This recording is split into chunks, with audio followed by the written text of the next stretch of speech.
It's the Knicks, Jets, etc. podcast with Alex Trataros, John Meleka, and Raisi on the beat. Let's go.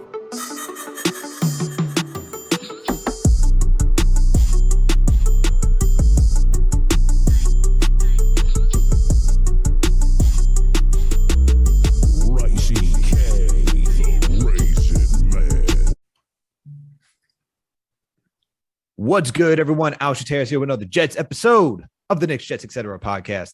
And with me is Uzomah, buddy, my coach, pal, the man with the plan, the one and only,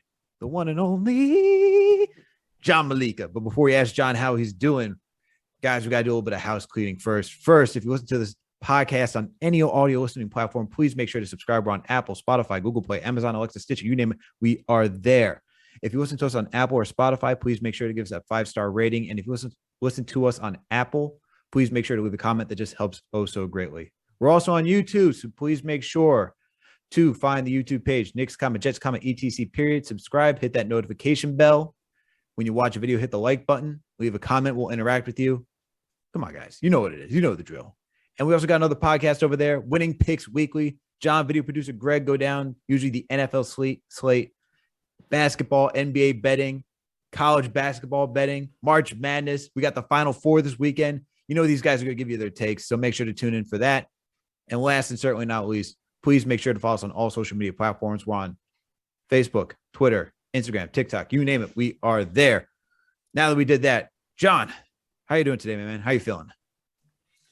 Good, man. I'm good. Rolling a little high from the USA men's national team, killing it. Christian Pulisic's on the mat. The Knicks are on a nice little winning streak here. I don't care about the off-court nonsense, so I'm kind of riding high over there.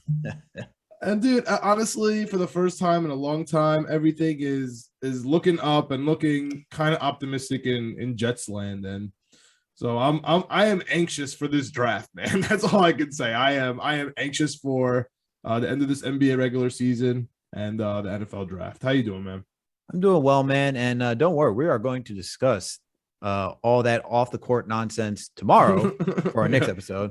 But we got a great guest with us today to talk New York Jets. We got one, Jake Asman from the Jake Asman Show that you can find on YouTube. He's also one of the hosts on ESPN Houston Radio, where you can find him on weekdays 3 to 7 Central, CS Central Time. That's 3 to 7 p.m. All right. So, Jake, how you doing, man? Just got to make sure I get that clear, all right? Just got to make sure I get that clear so that people know when to tune in wherever they are. If they're out there in Houston, especially if they're New Yorkers, they got to tune in, okay? They're already tuning in, bro. I appreciate it, guys. Thank you. Yeah, the two things I always got to make sure that I get right is my name and then the time slot, right? You know, I hear people see the name Asman. They're like, wait, Asman, how's it pronounced? But the S is a Z. And the I in man is, or the M in man, I should say, is actually an I. So it's Asman. And then, yeah, you guys got it right. 3 to 7, ESPN Radio in Houston. There we go. Sweet. Now that we got that all set and square, how you doing today, man? How you feeling today? I'm great. You know, I echo what you guys were saying about the Knicks and the Jets. And, you know, a lot happening in New York sports right now. We haven't even gotten to baseball yet, which is starting next week. So interesting time to be a New York sports fan, which is, you know, something you have not always been able to say of late. That's for sure. And just like John and myself, except for our video producer, Greg, who's a Mets fan, you are a Yankees fan, Knicks fan, and a Jets fan. And as I said, we're going to talk about the New York Jets today. So let's get into this. Jake, we know you're on a tight schedule, so we want to make sure we get you out of here. Let's talk about these offseason moves, man. Jets made some nice acquisition offseason changes, all right? They beefed up the line with, again, Tomlinson in here, right? So they're going to be moving AVT to the right guard. So let's start off with that. How do you feel about AVT moving to the right guard? And then we'll keep going down the line of all the offseason acquisitions. You know, I don't really have that hot of a take about it or that strong of an opinion about it. I kind of defer to Robert Saleh and John Benton, the offensive line coach, on this. If they think Tomlinson is better just staying at left guard where he was a Pro Bowler this past year, and they think AVT can make the transition to right guard, I'm good with it. Whatever makes the line better. Obviously, Tomlinson has the Pro Bowl accolades. He's the highest paid offensive lineman on the team now. So you want to do right by him if he's comfortable at left guard. And AVT played tackle in college. He's played all over the offensive line. They clearly think his athleticism will help him make that transition. And it makes him more valuable too, that he could play both guard spots. So, it's interesting, but I don't think it's that big of a deal because ultimately, as long as Tomlinson and AVT are playing a guard position, your team is a lot better, regardless of what they did. Are you concerned at all with the center position, having Connor McGovern come back? Are you looking for the Jets to upgrade that through the draft? I mean, we're going to talk about the draft later, but how do you feel about the entire offensive line as a whole? I think it's a much better unit than maybe some realize. A lot of it, of course, contingent on Mekhi Becton coming back and being healthy. I'm sure we'll get to Mekhi here in this conversation. But, if he's healthy, I think Connor McGovern is an above average center. Maybe he's only an average center, but you don't need a Pro Bowler at all 5 offensive line spots to be good. I think they value the continuity, right? He's year 2 in this offense, year 2 with Zach Wilson and Mike LaFleur. So I think there's some value to that. That being said, they ended up drafting a center. I'm not going to be up in arms. And if they ended up, cutting McGovern to sign JC Treader, who, as we're taping this, is still a free agent, I'm okay with that too. So I'm kind of iffy on center, but to me, it's not a big enough concern where I'm panicked about it, if that makes sense.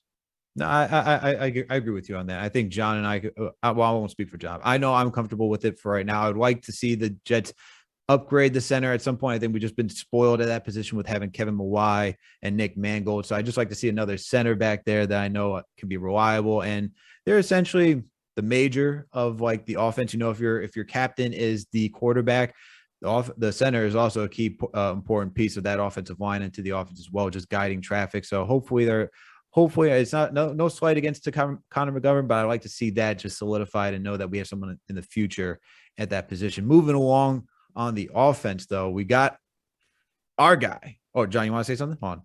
No. I just want to I don't even want to move off of the Mekhi Becton. Let's just stick with the offensive line because it all has to do with each other, right? So we added Tomlinson. He's gonna fix our left guard. We're gonna move AVT to the right. We talked about center, and now we kind of have a conversation about the tackles, right? So we all knew that Mekhi Becton got hurt last year. Fott was able to do really well, filling in. We had Moses on the right. Moses is gone. So one of those two is going to have to play tackle unless somebody comes in.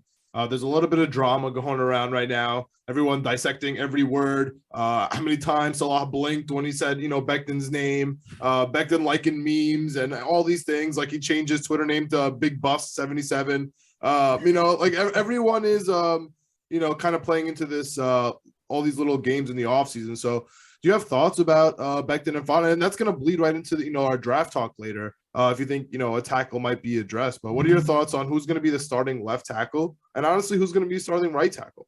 Yeah, I think it's still going to be Mekhi Becton. I really do. Now, I'm okay if Becton plays on the right side. I just want Mekhi Becton to be in shape and be a part of this team. Like, it is a bit concerning that this guy had an injury last year that was supposed to be 8 weeks. It ended up costing him the entire season, and now we're not sure if he's going to be fully ready to go for OTAs. But listening to Joe Douglas earlier today, it sounds like Mekhi Becton's part of the plan. It's like he's going to be one of their starting tackles. And I like the fact that they challenged him at the Senior Bowl. Saleh had comments that the job is just not going to be handed back to him. George Fant had a really good year. Like, Mekhi Becton shouldn't be handed a starter position. I think he's going to start, but I like the fact that they didn't just hand him the job back. They basically challenged him to get into shape and be ready to go. And I still believe in Mekhi Becton. Like, it's not that long ago that every Jet fan was so excited about the next 10 years of Becton and AVT on the left side of the O-line. What has happened since? Well, Mekhi Becton got hurt, but the injury was a fluke injury. Someone rolled up into him, his own teammate. I think it was GBR in week 1. So you just, I think, got to obviously, be somewhat concerned about Becton just because you're talking about a bigger dude coming off injury. But I think we have to also at the same time remember this guy was a baller the last time he played. So I'm not giving up on him just yet. And I think he's going to start at left tackle when push comes to shove. Now, you brought up his injury and him missing essentially what was supposed to be 8 weeks to the entire season. How do you feel that he missed the entire season? Because for me, it didn't really matter based on where the season was unfolding at this point.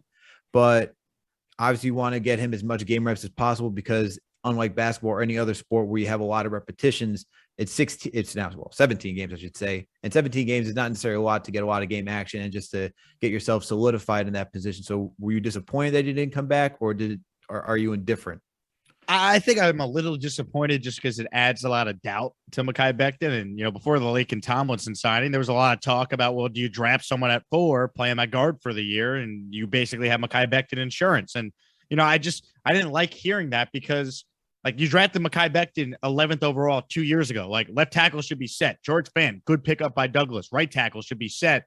It was concerning that Ike Ekwonu or Evan Neal was a legit possibility at 4. Now I don't think that's the case because of Tomlinson and what they have said about Becton. So it's concerning, but at the same time, I'm not ready to give up on Mekhi. Like, anyone that's willing to give up on Mekhi Becton, I encourage you to go and Google his rookie year highlights when he was one of the better, young tackles in the league. So I'm not as down on Mekhi as I think some Jet fans are. Look, if Duke Mayweather's out here promoting him, look, if he say people are out here saying that he's a Hall of Fame type left tackle by rookie season, I'm not giving up on him either. John, do you want anything more? Should we just keep going down the line of all the offensive signings? Well, honestly, we could just stick with the offensive line because, even though they're tight ends, like Tyler Conklin, he's going to be in addition to that, to that offensive line. I'm sure he's going to play that hybrid fullback role with Nick Bowden. So that's nice. And you got CJ Uzomah. Do you have anything to add on those additions, Jake? I love both signings. I think it was obvious the Jets probably were going to draft the tight end relatively high after signing Uzomah, but they probably saw the wide receiver market being what it was. And they're like, you know what? Let's just add another tight end instead and get our receiver in the draft. So I love what they did. I think you want to give Zach Wilson as much pass catching options as possible. He was one of the worst quarterbacks in the NFL last year, throwing over the middle. Some of that was rookie inexperience. I think a lot of that, though, was you're throwing to Daniel Brown and Ryan Griffin and guys that don't belong on the field, if we're being honest. So now you bring in not one, but 2 really good tight ends in Conklin and Uzomah. I mean, how could you not like that if you're a Jet fan? I mean, the Jets have not had a good tight end since Dustin Keller, it feels like, and now they got 2. So I love what they did there. I think that's one of my favorite parts about the offseason so far. They have addressed tight end in a major way. Absolutely. And I think the Conklin one is much more of a surprise to me. I didn't expect them really to go get another tight end. Uzomah was one that, John and I discussed on the pod before on tight end signings, but having Conklin out there and both of them strong, they can give you some offense. They can give you some good run blocking, solid pass catchers. They're not going to light up the stat sheet there. It's not going to be like any Jimmy Graham type status, but they're reliable enough and they can get the yards after the catch, especially Uzomah. My only thing with them is, especially Uzomah, is he going to stay healthy? Because that's, he just has history of that. But moving down, unless John, you want anything else? No. What I love about Uzomah is his yards after catch. And, Jake brings it up all the time on his program, and he just alluded to it right now with the adding wide receivers. So I kind of just want to keep rolling with the offense here because we've seen Joe Douglas this offseason be aggressive more than quote unquote inquiring, right? Because we know that this front office inquires about every single person that's available. And then fans get all upset because it says that, the Jets inquired and we were never in the running, right? But this offseason, we were in the running for a couple of big names. And for the first time in a long time, getting up real draft capital, right? So we had the almost quote unquote done deal for Amari Cooper, but, obviously the Jets were never willing to pay that $20 million. And the Cowboys didn't care about giving Amari Cooper the opportunity to restructure his contract. So that's kind of out the door. But the real one, of course, as we all know, was Tyreek Hill. And now that didn't go through. And now, of course, all the buzz. And of course, if you listen to Jake, which, like it or not, there is a faction of Jets Twitter, right? They hear what you say. It starts going through and we all start recycling. And the word on the street now is Jets have to get a wide receiver at 10. And you kind of mentioned it. So you think I had something to do with them needing a receiver? No. Way too much credit. No. Just Jets Twitter, right? Like we're now. It used to be like, right? We all said Metcalf, right? We all need to get Metcalf. Now it's like, oh, now that's the cycle. Like, oh, let's get Metcalf. So I just feel like, you're one of the big names that's, on the wide receiver train. I think we all know that the Jets need an upgrade a wide receiver, right? We even tried to get Calvin Ridley, and then that all went through. But where I'm struggling, like honestly, as a Jets fan right now, is why on earth we would take one at number 10. So I just kind of want to sit there. I can't let that go. So the only one from my perspective, when I'm just watching the Jets and how they are, moving this offseason and why I kind of want to bring it up after Uzomah is because he's such a good yards after catch kind of guy. And the best yards after catch guy, in my opinion, is Burks.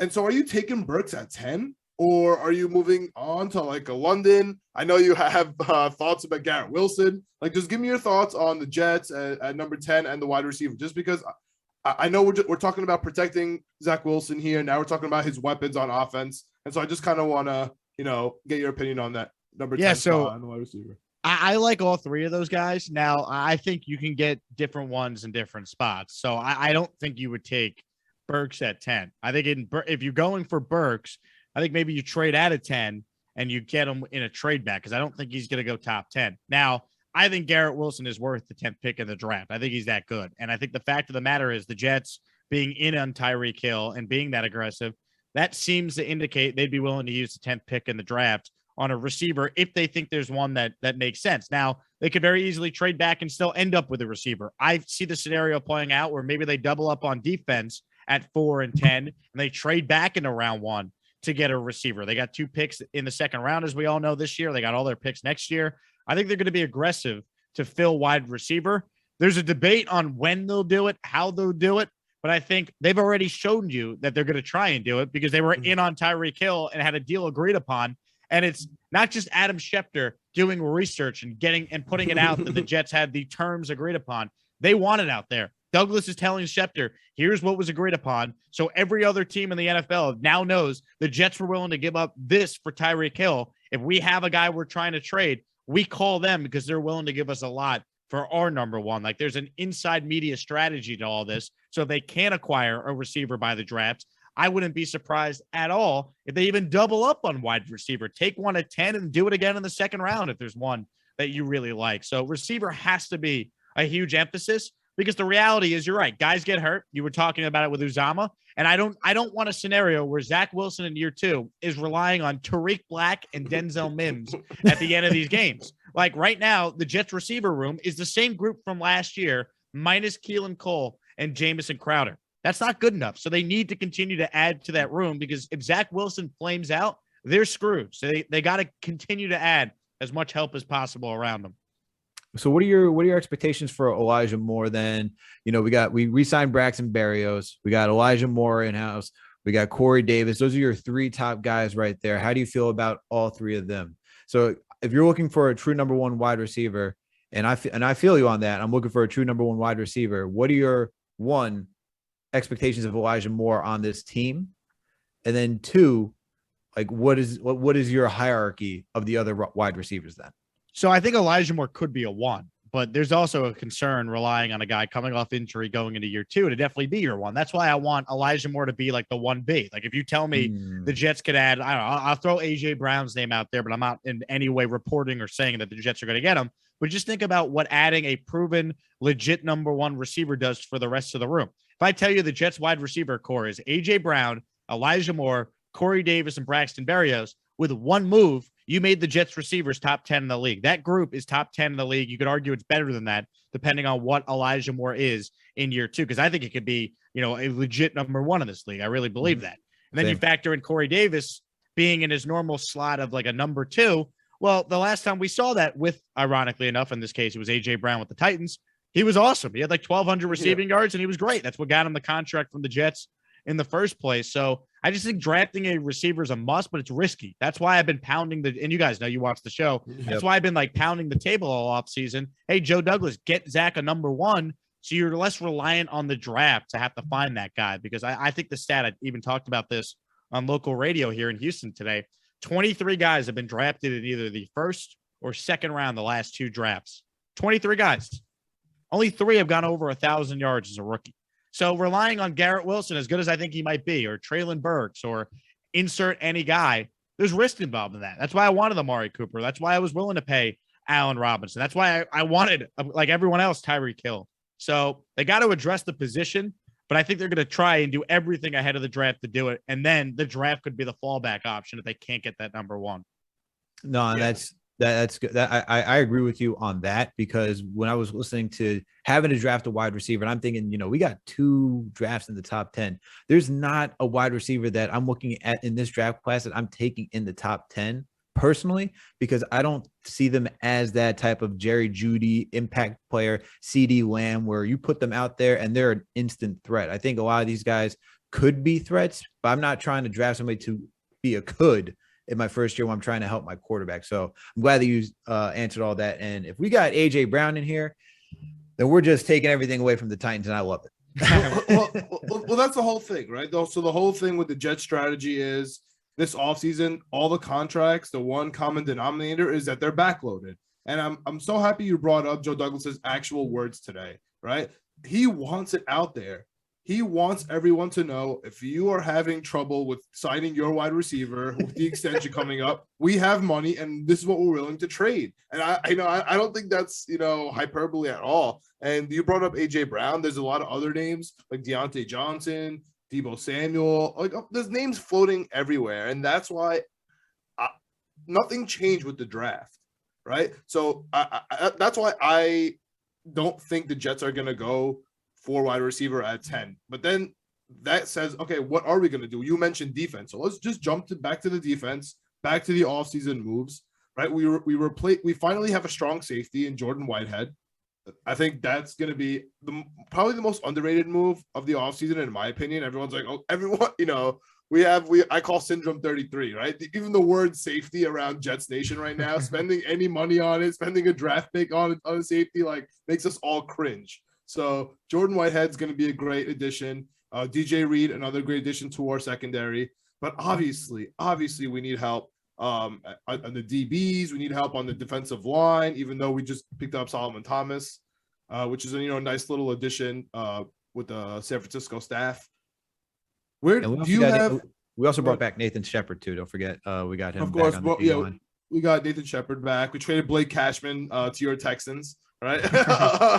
So, we made a little bit of, small little maneuvers there, but that's why I think that we're going to go defense and let's just stick with the number 10 before we jump to the number 4. Cause we have questions about the Houston Texans and the Jets and how that's really going to maneuver. But do you see any edge rushers at 10 that you would like to see? Let's say that, Sauce Gardner and Kyle Hamilton are not really available at 10. And let's just stick with the edge rushers because there's a bunch, right? Like, let's say at least there's like 4 to 6 that have been, projected to be in the top 15. Where do you like the Jets looking at edge rusher at 10? Well, what did they do at 4 then in this scenario? Because I think they're going to go edge at 4. So are you saying double up in the draft in the first round? Well, let's say that I get my wish and we get Icky at 4, which I know that you mentioned at the top of this program that you don't think is a possibility. But let's just say the guy that's been rumored to the Jets this whole time, we get Icky at 4, and now we're looking at edge at 10. Yeah, so I mean, Icky could be a Jet if they just have him as their number 1 player on the board and they say, screw it, we're just taking him because we love him so much. I'd be surprised, but it's not crazy to have that thought. So we'll play out your scenario here. If they're not taking a pass rusher at 4, they're a lock to take one at 10, you'd think. But where are they getting the receiver then? Are they trading back into round 1? Are they taking one in round 2? Did they already make a trade at this point for DK or AJ Brown or insert whatever fantasy the Jet fan has right now? Well, even if not, let's say they pick up either let's say they pick up either Sauce or Icky at 4, right? Doesn't really matter which one because that doesn't affect what goes on at 10. And then wide receiver, they see depth. They could trade up if they want. They have a couple second round picks. Watson will be there for one of them, even though he's not the best route runner. He's at least somebody they could add. There's some other wide receivers still in the market, that they can add. There's somebody, Michael Thomas is still out there somewhere, lurking in the shadows. They could figure something out. So let's say they're sticking with the defense here and they have to go edge rusher. And you saw, George, I cannot pronounce his last name, the edge rusher from Purdue kind of fumbled his 40 today. Yeah, he fumbled his 40 today. Like, where would you choose if you were Saleh sitting there at 10? Yeah, so I mean, I would say, maybe Kayvon Thibodeau somehow slips. I've seen some mocks having that. I don't buy it, but I'll throw him out there. I mean, Trevon Walker from Georgia is high on a lot of people's boards. Jermaine Johnson from Florida State, who the Jets coached up close at the Senior Bowl. Karlaftis, we just talked about him. He's still a guy that a lot of people think is a top 15 prospect coming out of Purdue. It is a very good draft class of edge rushers. That's why I'd be shocked if the Jets come away from this draft without drafting an edge rusher at either 4 or 10, because it's such a big need. And honestly, if they don't do it at 4, I'd be really surprised. If we're going to base the comments of Douglas and Saleh from the last 2 days into what I think how I think things could play out, I'd be shocked if they don't take an edge at 4. So you like Thibodeau? I do. I'm a Thibodeau fan. I think there's too much being made of his character, and maybe the Jets don't. The Jets were going to trade for Tyreek Hill and his character. So please, I don't want to hear about Kayvon Thibodeau's character. The guy is a beast. He led college football on pressure rate. Like, we overthink it too much, or I should say, like, fans do, and certainly NFL teams do. Sure. Like, Kayvon Thibodeau, he might have some Jamal Adams in him. Oh, you mean he's going to be a Pro Bowl player, but this time he's going to be a Pro Bowl player at a premium position? Where do I sign? So, like, I'm good with Kayvon Thibodeau if they took him at 4. I have no issues with that pick. Thibodeau character issue. If you're a Knicks fan, this is not the podcast for you right now. So you can stay far away. Yeah, we're not talking about Tom. We're going to make that clear to my fellow Knicks fans out there. We Knicks fans have had enough issues this year complaining about Thibodeau and rotations. We're talking about Kayvon, the pass rusher from Oregon. What do you think? How do you feel about Jermaine Johnson? Because there's talk about him as well. Do you think he's a guy that would go at 4? Because if the Jets are not taking someone at 4, there's probably the likelihood that they're going for Jermaine Johnson at 10 then. So I like Jermaine Johnson, but full disclosure, like, I don't know enough about him, honestly. Like, I read the same things you guys do. It's like not like anyone's telling me, hey, like, this guy's going to be great. I've spoken to a couple scouts that have had various opinions on him at the next level. And, if they took him, let's say, in the draft, I'd feel good about the pick because the Jets had inside knowledge coaching him up at the Senior Bowl. Like, he was one of the standouts at the Senior Bowl back in Mobile when this process really started. So, I honestly, I'm kind of putting a lot of blind faith in the Douglas. Like, I'm hoping him and Saleh could replicate what was obviously a very good draft a year ago. And, pending Zach Wilson turning out to be really good. It's the best draft they've had in, arguably franchise history when you think about it. So it's going to come down to just, do you trust Joe Douglas? If you do, and he takes a player you maybe don't love, you hopefully give him the benefit of the doubt because you trust that he knows what he's doing. Do you trust Joe Douglas? Let me ask you that question because I feel like for the last couple of seasons we've got this will be his 3rd draft now. So First season, I mean, we got Mekhi Becton, Denzel Mims, Ashton Davis, I mean, we got Bryce Hall out of that draft. Okay, fine. We got a solid maybe 2-3 corner right there. This past draft, Elijah Vera Tucker, still the Zach Wilson showed some promise at the end of the season.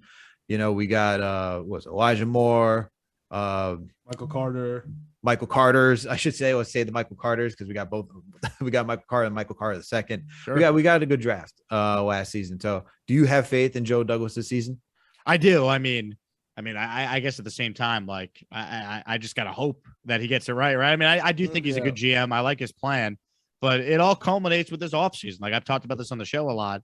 It's the most important offseason in franchise history. This playoff drought's at 11. It's the longest in the NFL. Like, you have a coach in year 2 with the same coaching staff, a quarterback in year 2 with the same offensive coaching staff around him, better players. Douglas is in year 4 as a GM, but to be fair, his 3rd full offseason because he got hired so late in 2019. Like, if not now, then when? So, like, I'm optimistic and I believe in Joe, but they can't screw this up. Like, it's very rare you have a team that has this much cap space and 4 picks in the top 38. Like, the Jets are the only team in the NFL that had 4 picks in the top 50, and their picks are in the top 38. They got 2 picks in the top 10.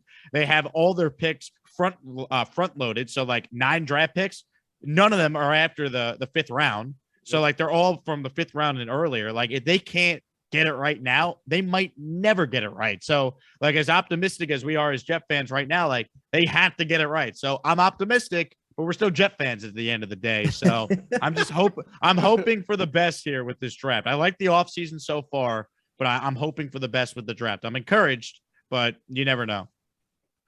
Oh, man. And this is why I say I like your optimism and realism at the same time. This is why I like tuning into your show.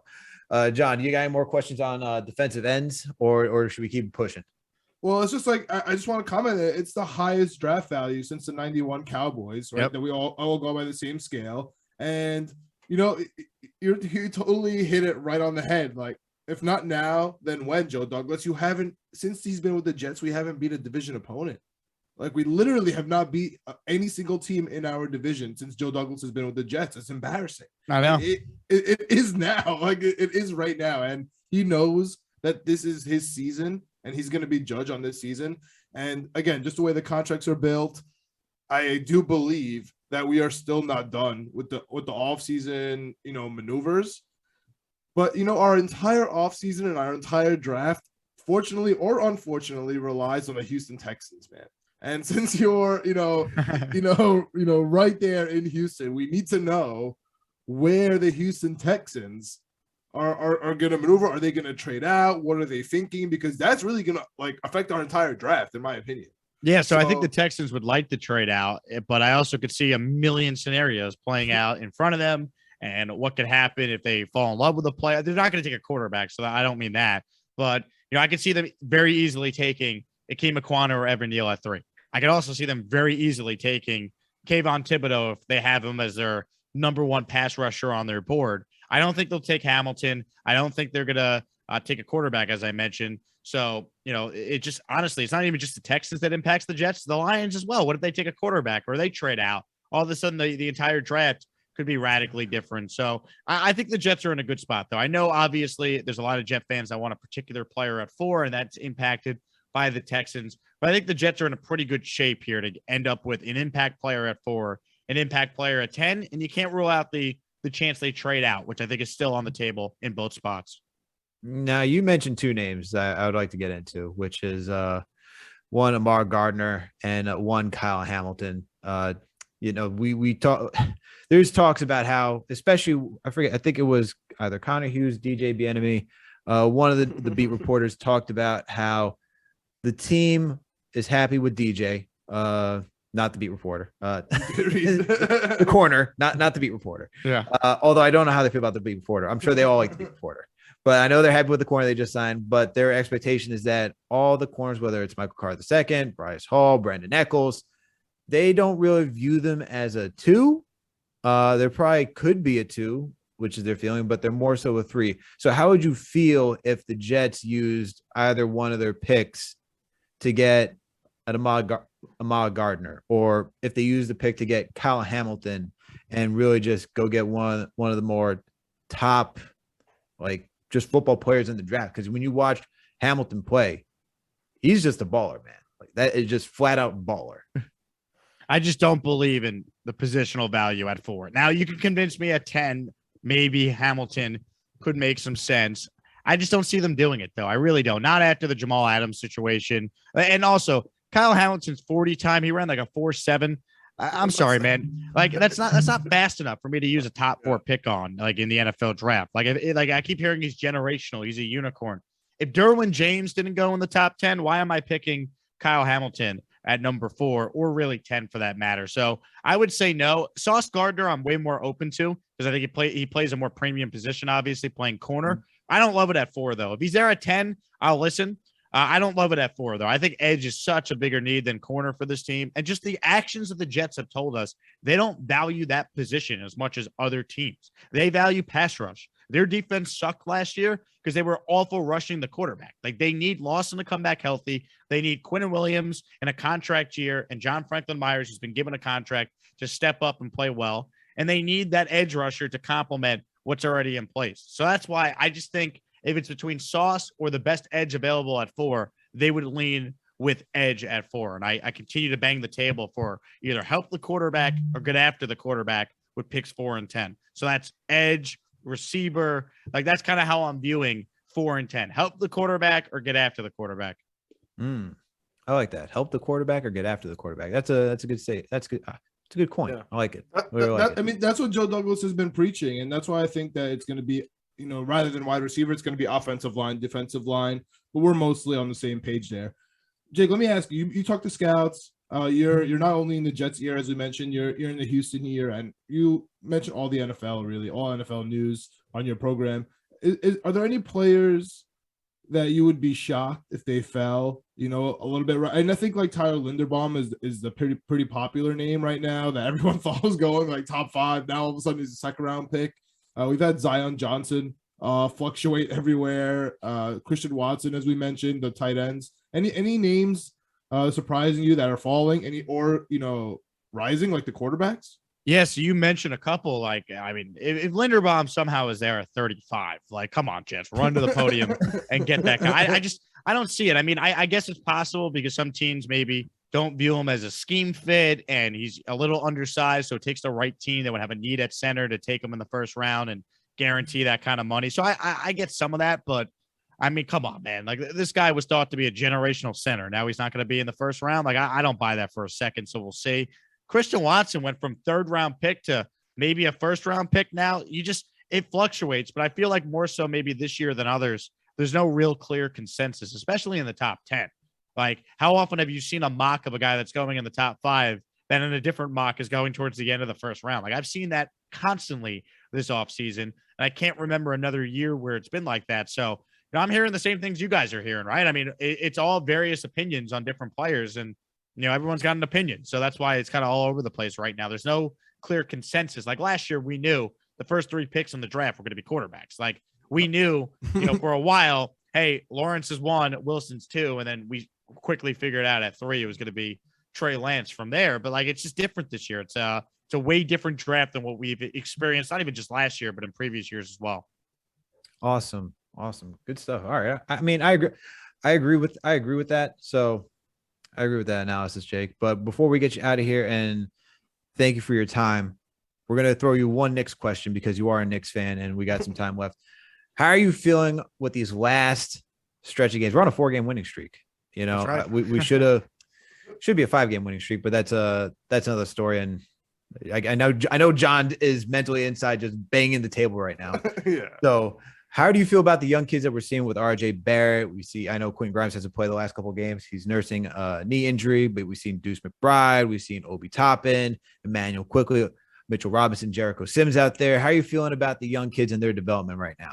Yeah, I feel encouraged by what we have seen here. Now, the Randall situation is a cloud over the organization. Like what his actions after the game. It's like, come on, dude, you won the game. Can you at least fake your excitement? Like that was a bad look. But I mean, it's bittersweet at the same time though, because if the Knicks didn't collapse in all these games in the second half of the year, they'd be in the mix for the playing game right 100%. now. Like I honestly, that's what bothers me about this year the most. Like obviously the Knicks are not a good team. We all recognize last year they grossly overachieved. They're not this bad though. Like Tom Thibodeau didn't forget how to coach. Like some of these players on the team didn't forget how to play. They've had just meltdowns at awful spots. The Derrick Rose injury killed them. So this year's been very frustrating because they're not a good team. I want to make that clear. I don't think the Knicks are a good team. I don't think they're as bad as the record says they are though. And I think that's what's really frustrating. And of course, they win 4 games in a row now when the season's pretty much over. Like when there's no expectations for the Knicks, that's when they're at their best, which is go figure. Oh man, like last season, right? No expectations whatsoever, and that's when they're at the peak. Speaking of expectations, Yankees, are we doing anything this year? I mean, Greg is a resident Met fan. I know I'm supposed to hate the Mets. I am on the record. I am jealous of the New York Mets because they have Showalter and they have the best 2 pitchers on their staff. Like just based on that, I am jealous of them. I am man enough to admit it. But I like this Yankees team. I think we can do some damage as underdogs. Just last question before we get you out of here. What are your thoughts on New York baseball? Yeah, I mean, I think the Mets are going to be a good team. I do. I think Buck Showalter is going to change a lot for that organization. I thought that was an awesome hire by Steve Cohen and a great job getting Buck. And yeah, I mean, the Mets have a good team. They do. They're in a tough division though, so we'll see how things play out. The Yankees, I think, are going to be better than people realize from the standpoint that last year they won 92 games, despite the fact everyone had a down season besides Judge and Stanton. Like if the Yankees are healthy, and that's a big if. I mean, what frustrates me about the Yankees real quick is for a team that has a $250 million payroll, there's a lot of if this happens, then they could do this. Like there should be more like sure things like an Aaron Judge or Giancarlo Stanton in the lineup. But if LeMahieu bounces back, Torres bounces back, Gallo and Rizzo play like they're capable of, if Hicks is healthy, like they could actually be a pretty good team. Josh Donaldson, if he stays healthy, he's still a very good offensive player and an excellent defender. There's a lot of ifs. There should be less ifs, but if they hit on most of these ifs, if that makes sense, they should be a pretty good team. Like despite the issues last year, they did make the playoffs and win the same amount of games as the Red Sox. So I'm not as down on the Yankees as some. I'm just not as high on them as we probably should be following a disappointing year. Like they could have done more this offseason, and instead they're kind of rolling the dice on answering these ifs. And I think that's a big question. Was Sanchez an addition by subtraction? I think so. I like Gary Sanchez. I wish him all the best. When your number 1 pitcher can't pitch to him in a single game elimination, and thank you. It's a problem. And plus, anytime he would have a defensive lapse and he'd hear it from the fans. I feel like it started to affect him mentally. I think he needed a clean start. The Yankees couldn't roll him back out there. And I feel like, as you said, addition by subtraction is probably the best way to put it. Gary Sanchez needs a new situation. Julius Randle needs a situation. If all these ifs happen, just talk about all of these teams that we love so much in the Knicks, Jets, Yankees. Jake, you hit it all on the head. Jake, we appreciate your time and coming on the show. Please let our listeners know where they can find you. If you like New York sports, YouTube would be the place to check it out, because I have to imagine you guys aren't interested in us breaking down the Houston Astros pitching staff, right? Especially you as a Yankee fan, Jay. So I'll say YouTube, Jake Asman, just my name, Jakeasman. And you'll get Jets content, New York sports content there. And we'll have some fun, especially leading up to the NFL draft next month. And for any of our listeners that are down in Houston, make sure to check out Jake Asman on ESPN 975 Houston Radio between 3 to 7 p.m. Central Time. All right. Make sure to do that. Jake, thank you for coming on to our show. And thank you to our listeners for tuning in once again. You know the drill, as I said at the top of the key. If you listen to this podcast on any audio listening platform, please make sure to subscribe. We're on Apple, Spotify, Google Play, Amazon, Alexa, Stitcher, you name it. We are there. If you listen to us on Apple or Spotify, please make sure to give us a 5-star rating. And if you listen to us on Apple, please make sure to leave a comment. We're also on YouTube, so please make sure to find the page, subscribe, hit that notification bell. That way you know when a new episode drops. Hit the like button when you watch a video, and leave a comment. Engage with us. Let us know your takes. Let us know what perspective you want to bring to the conversation, because we love to engage with you, and this is just a community feel. We also got winning picks weekly when you're over there. John, video producer Greg, they usually go down the NFL slate, NBA action, whether it's on TNT, ESPN, you name it, they're going to be betting on it. College basketball's in action. We got Final Four coming up. I'm sure these guys are doing something, even though John hasn't mentioned anything to me yet, but I am 100% sure they're going to be betting on the Final Four. So make sure to check into that as well. And last and certainly not least, please make sure to follow us on all social media platforms. We're on Facebook, Twitter, Instagram, TikTok, you name it, we are there. Thank you once again to Jake Asman for hopping on with us. And thank you to our listeners once again. We out. Let's go Jets.